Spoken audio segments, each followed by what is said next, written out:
She was tall and had light brown hair. Her eyes were olive-colored, somewhere between light green and yellowish green. "We have been waiting for you," she said with a Shayahese accent. "Please come inside." She led them into the building. They discovered the interior was much more elaborate than the exterior appeared. There were flagstones beneath their feet. Many of the stone pillars around the building were decorated with carvings. A number of display pieces stood here and there. They looked imported. Maomao suspected that if a commoner knocked one over, they could work their entire lives and never pay it back. As they went deeper into the building, it got darker. Curtains had been pulled over the windows, blocking the light from outside. Right. She is albino. That means she has white hair, pale skin, and red eyes. Some people said they had blue eyes or a few streaks of gold in their hair, but all of them were sensitive to sunlight. Maomao's old man told her that albino people lack the substance that normally gives people their skin color, so the sun was harsher on them than on most people. To make up for the blocked windows, candles were placed along the ground at regular intervals. They were even burning here in the middle of the day. "This way, please," the woman said. "I sincerely apologize, but we must ask the men to wait here." "We understand, of course," Liu Men said. He and the guards stopped at the entryway. Maomao and Yao proceeded into the room. The room was dim and smelled of incense. An orange light flickered, revealing a silhouette on a canopied bed. "I have brought them, milady." A woman who appeared to be an attendant stood by the bed. She had dark skin and looked somehow familiar. Maomao tilted her head, trying to figure out who it was when Yao exclaimed, "Oh!" Maomao gave her a nudge, but at the same moment she realized why the woman looked so familiar. She was the one who had been with the young girl, Jazgal, the other day. The embroidered cloth she had given them as a thank you led Maomao to assume she was a rich woman. She never would have guessed that she was the shrine maiden's attendant. So the shrine maiden eats frogs too. She had thought for sure that the shrine maiden avoided meat and fish. She believed one wasn't supposed to take a life. When she heard the woman was sick, Maomao had thought it might be from not eating enough meat. It seemed she was wrong about that. The woman's skin was tanned, and she appeared to remember them too. Maomao noticed she looked startled, but only for a moment. She quickly regained her composure, her face becoming impassive again. Maomao and Yao were here for business. They could not spend time on personal memories while on official duty. The attendant said, "If you would." Her accent was quite thick. She pulled aside the curtain, revealing a beautiful woman who was indeed albino. She appeared young for a woman in her 40s. Maomao thought she was rather tall, though it was difficult to tell while she was lying down. She also had a slight paunch, but her hands were long enough that she didn't look overweight. If she were a little younger and a little slimmer. Maomao thought, if that were the case, she would have looked exactly like the foreign woman the painter had spotted. And then there was something else. Yes, they do resemble each other. That means the shrine maiden and the white lady are alike. Maomao also had her own secret mission, one Lahan had entrusted to her. He wants to know if this shrine maiden truly has the qualifications to be a shrine maiden, or if her qualifications had faded long ago when she bore the white lady. I will have to see if there is any sign she has given birth. The quickest way to find out would be to simply look between her legs, but that was too forward. Some ways of being rude are worse than others. There was another option, however. During pregnancy, a woman's belly expands quickly over 9 months. It grew so large it almost burst, then deflated as soon as the child was born. This caused stretch marks, because the skin could not always grow quickly enough to keep up with the rapid expansion of the belly during pregnancy, causing it to physically break. Empress Jyokayu and consort Lihua both avoided them though. Usually childbirth resulted in stretch marks. It wasn't a guarantee, but it was one piece of evidence Maomao could use. She hoped the woman would at least let her look at her belly. Maomao bowed and approached the bed. She and Yao had already discussed their responsibilities. Maomao would do the actual examination, and Yao would take notes. Yao wanted to do the exam herself. However, one of the physicians said that Maomao took more accurate pulses. Yao had to agree, even though she disliked knowing that she wasn't doing as well as Maomao. Maomao was starting to understand the many reasons NN found Yao so adorable. She was very earnest and open, and when someone disagreed with her, she could be both obnoxious and inspiring. She readily accepted Jinchi's choice of Nen as one of his ladies-in-waiting. She was also good enough to admit that Maomao surpassed her in medical abilities. They had already seen a written report detailing the Shrine Maiden's complaint and the treatments that had previously been tried. Maomao and her old man had discussed the situation and considered a number of possible diagnoses. "I would like to start by taking your pulse, milady, if I may," Maomao said, speaking slowly and distinctly. "Please do," the Shrine Maiden said, holding out her hand. Maomao found the skin soft to the touch. Its pale color made the veins easy to see. She placed 3 fingers against the maiden's wrist. She could feel the woman's heartbeat against her fingertips. It went bar bum, bar bum, bar bum. She measured how many beats there were in a set period of time. She pointed to Yao using her fingers to show the number. Yao wrote it down with a small writing set. "Are you feeling nervous? Your pulse is quick," Maomao said. The Shrine Maiden seemed surprised by the question, and she gave Maomao a questioning look. The woman next to them spoke a few words in Shayahese. The Shrine Maiden smiled and said yes, a little. The number was not abnormal, so Maomao saw no reason to be alarmed. She asked, "May I touch your face, ma'am?" "I would like to examine your eyes and tongue. Please, go ahead." Maomao put her hands on the Shrine Maiden's cheeks. She had laugh lines, but otherwise her skin was firm and beautiful. Maomao pulled down the skin under the woman's eyes so that she could see the eyeball better. Then she had to open her mouth and stick out her tongue. Maomao thought they were lucky in a way.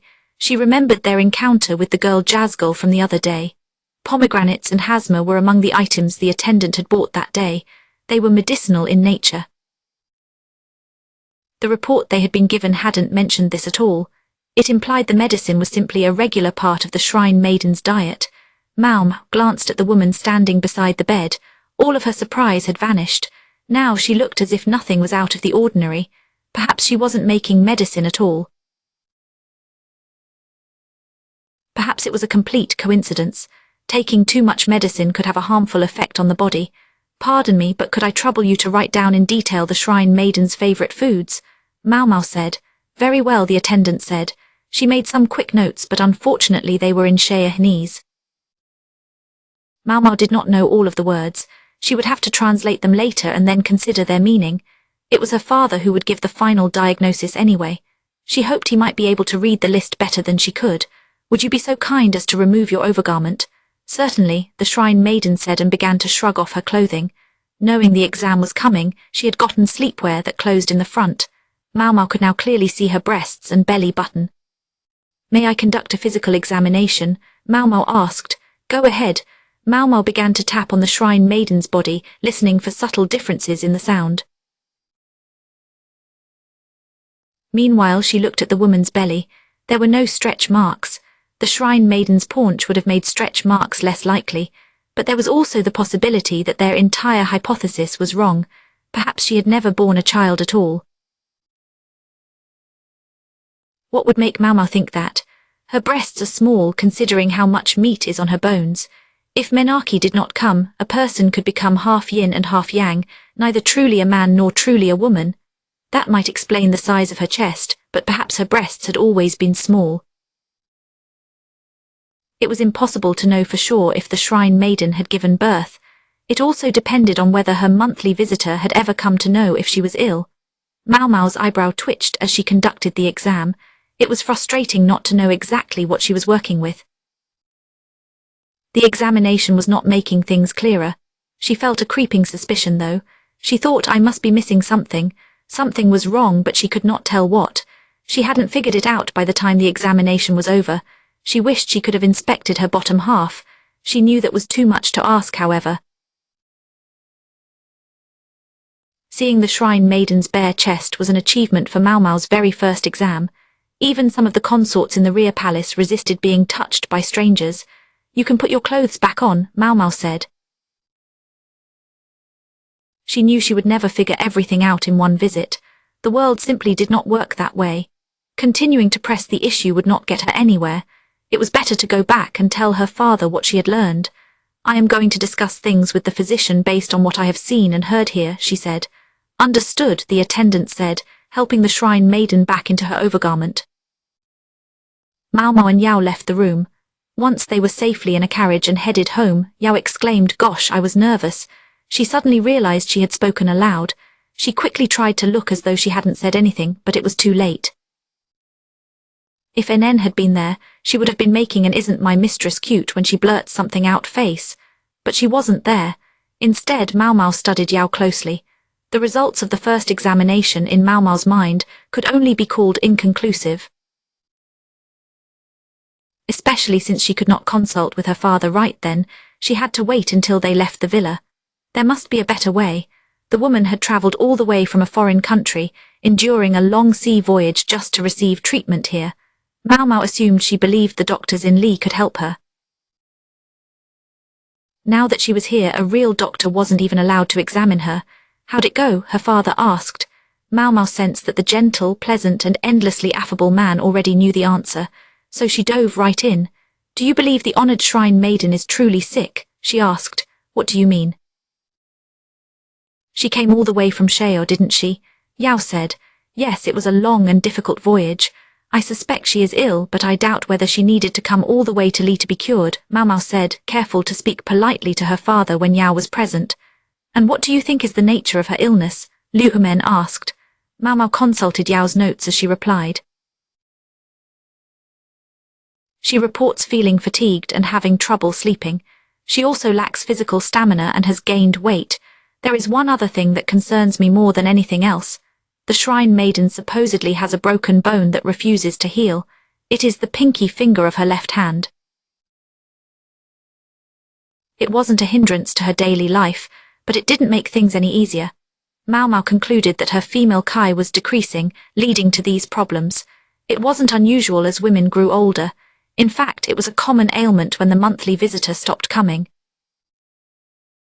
A drop in female Kai could affect both the body and the mind. One effect was that the bones often became fragile.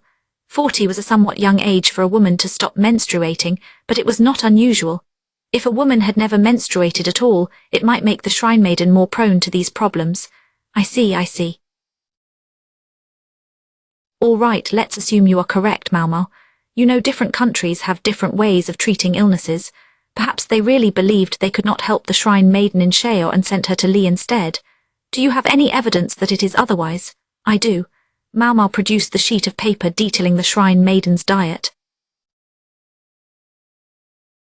She was not given any medicine specifically to augment her female Kai, but she would not have needed it. The food she has been eating would have been more than enough to compensate. You mean all the food the woman was buying at the shop? Yao said, catching on. The attendant had made many purchases, including things to treat women's health concerns. The shrine maiden knew how to treat her own condition, yet she had come all the way to Li. There had to be politics involved. May I take it the two of you are of one mind on this? Liu Hemen asked Yao. I don't have as much medical knowledge as Maomao does, but I also saw the honoured shrine maiden's attendant buying a lot of medicine the other day, so I have no objections. She looked somewhat pained at having to admit her own ignorance in medical matters. She was willing to be honest about it, and that had a charm of its own. Maomao was almost becoming a second NN, so she knew it was medicine. Did that mean she also knew her Hasma snacks were medicinal? Perhaps one day Maomao would ask. Liu Hemen looked troubled at that moment. He was typically troubled, but he seemed more so than usual. I would simply remind you of one thing. Yes, sir, Maomao and Yao each said. When we do our work, people's lives hang in the balance. They both already knew that. However we treat the shrine maiden, we must not risk our lives doing so. Yes, sir. I should have thought that was obvious, Yao said, mystified. Under no circumstances should the shrine maiden or her people hear what we just spoke about. We need only find and administer the appropriate treatment, even if it happened to be what those people were already doing. Yao does not look happy about this. Understandably so. She had to be wondering why they would do the same thing the shrine maiden's attendant was already doing. Wouldn't that be the same as admitting they were incompetent? But knowing when to play the fool is an important skill as well. Her father had said they must not risk life and limb. She suspected he wasn't referring to the shrine maiden's safety so much as their own.